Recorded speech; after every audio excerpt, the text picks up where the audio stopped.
जिस दिन लोक अदालत होता है आपको 1 रुपए का किसी वकील को कोई पैसा देने की जरूरत नहीं है। लोक अदालत में प्री लिटिगेशन और पोस्ट लिटिगेशन, प्री लिटिगेशन से मतलब है जो केस कोर्ट में अभी रजिस्टर नहीं हुए हैं, जैसे बैंक लोन के केसेस हुए या ऐसे झगड़े जो आपस के हैं जो पंचायत में है या फिर किसी थाने महिला थाना के अंतर्गत है, तो ऐसे केस का भी समझौता के आधार पर हम लोग उसको खत्म करवाते हैं।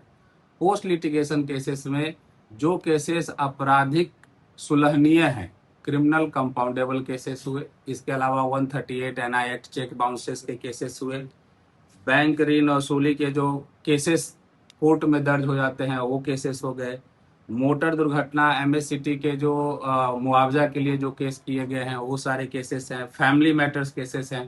ट्रैफिक चलान का जो ट्रैफिक चलान के जितने भी जिसमें फाइन्स है उस फाइन में 50% कंसेशन करके या डिस्काउंट करके यहाँ पे जो है कि निपटारा किया जा रहा है। आप सभी के माध्यम से मैं मधुबनी के जितने भी जनवासी हैं उन सबको ये सूचित करना चाहता हूं कि इस साल के ये तीसरे नेशनल लोक अदालत 12 सितंबर 2026 को होने जा रहा है और इस नेशनल लोक अदालत का ज़्यादा से ज़्यादा मात्रा में सभी लोग को लाभ मिले, इसलिए आप सबको बुलाया गया है कि लोक अदालत का प्रचार प्रसार हो और जो भी लोकजन हैं उनके मामलों को त्वरित और सस्ता तरीके से न्याय सब तक पहुंचे, इसके लिए हम लोग ये प्रचार प्रसार के लिए आप लोग को बुलाया। सर, लोक अदालत में किस तरह के मामले को लेकर पहुंचेंगे लोग? लोक अदालत में प्री लिटिगेशन और पोस्ट लिटिगेशन, प्री लिटिगेशन से मतलब है जो केस कोर्ट में अभी रजिस्टर नहीं हुए हैं, जैसे बैंक लोन के केसेस हुए या ऐसे झगड़े जो आपस के हैं जो पंचायत में है या फिर किसी थाने महिला थाना के अंतर्गत है, तो ऐसे केस का भी समझौता के आधार पर हम लोग उसको खत्म करवाते हैं। पोस्ट लिटिगेशन केसेस में जो केसेस आपराधिक सुलहनीय हैं, क्रिमिनल कंपाउंडेबल केसेस हुए, इसके अलावा 138 एनआई एक्ट चेक बाउंसेस के केसेस हुए, बैंक ऋण वसूली के जो केसेस कोर्ट में दर्ज हो जाते हैं वो केसेस हो गए, मोटर दुर्घटना एमएससीटी के जो मुआवजा के लिए जो केस किए गए हैं वो सारे केसेस हैं, फैमिली मैटर्स केसेस हैं। आपको मैं बताऊं कि आपके माध्यम से जो ट्रैफिक चालान के केसेस हैं वो भी हम पिछले लोक अदालत से लेना शुरू किए हैं, तो इस लोक अदालत में भी ट्रैफिक चालान का केस का निपटारा होगा। टेलीफोन के मैटर्स हैं, इंश्योरेंस के मैटर्स हैं, ये सारे केसेस आप इस लोक अदालत में आके अपना समाप्त करवा सकते हैं। इस अदालत में दोनों पक्षों को मौजूद होना जरूरी है या फिर एक पक्ष भी आएंगे तो उनका भी सुनवाई होगा?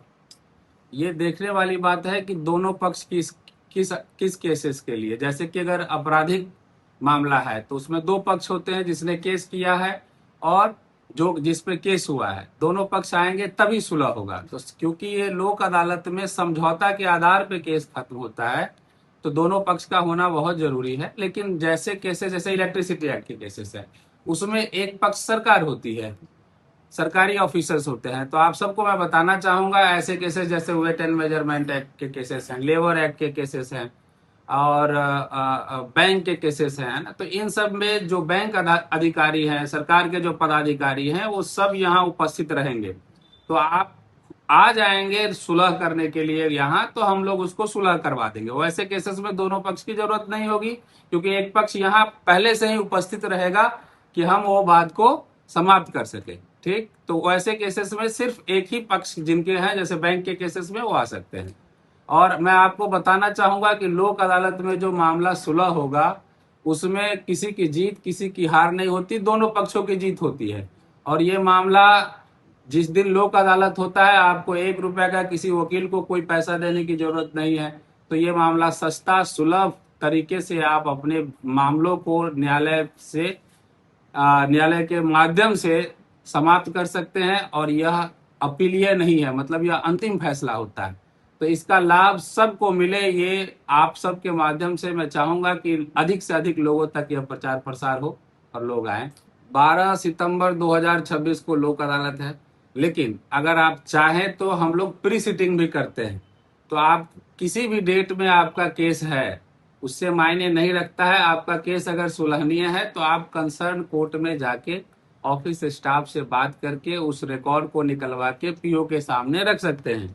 और हमने सारे जितने जुडिशियल ऑफिसर्स हैं सबको हमने निर्देश दिए हैं कि ऐसे किसी भी मामले में अगर पार्टी आता है तो आप उनका प्री सिटिंग करेंगे। प्री सिटिंग का अर्थ यह है कि लोक अदालत के दिन से पहले भी हम कभी भी अगर पार्टी आते हैं तो अगर वो सुलह करना चाहते हैं तो उनके हम सुलह को रिकॉर्ड के साथ लोक अदालत में समझौता के आधार पे उस मुकदमा को खत्म करने के लिए चिन्हित करके रखेंगे। सर बहुत सारे पीड़ित लोग ऐसे हैं जो पैसे की वजह से, बहुत गरीब होने की वजह से को उसको न्याय नहीं मिल पाता है, केस नहीं लड़ पाते हैं, तो उन लोगों के लिए आपके माध्यम से क्या संदेश रहेगा? वो लोग केस लड़ना भी नहीं चाहते, डर के मारे पहुंचते भी नहीं है।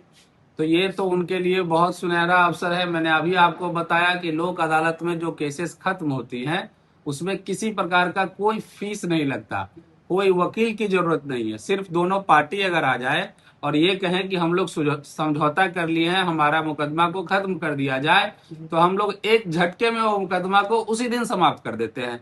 तो ये उन सब लोगों के लिए एक सुनहरा अवसर है। इस अवसर का अधिक से अधिक लाभ वो सब उठा सकते हैं। जैसा कि सीजीएम सर के द्वारा बताया गया है, उसमें हम कुछ ऐड करना चाहते हैं कि अभी ट्रैफिक चलान के जितने भी जिसमें फाइन्स है, उस फाइन में 50% कंसेशन करके या डिस्काउंट करके यहाँ पे जो है कि निपटारा किया जा रहा है। तो ये एक बहुत अच्छा मौका है लोक अदालत में, जिसमें कि ट्रैफिक चालान का जो केसेस है वो हम लोग खत्म कर सकते हैं।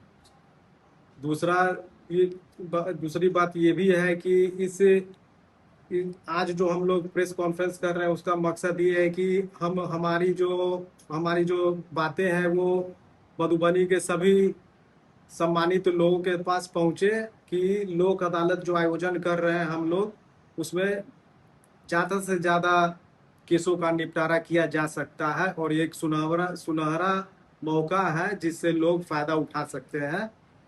और हम लोगों की तरफ से पूरी तैयारी है इसको सफल बनाने के लिए। और हमारे माननीय प्रधान जिला एवं सत्र न्यायाधीश का जो निर्देश है उसका हम लोग पालन कर रहे हैं। और सर का भी कहना है कि हम लोग ज़्यादा से ज़्यादा वादों का निष्पादन करें और मधुबनी को शीर्ष स्थान पर पहुंचाएं।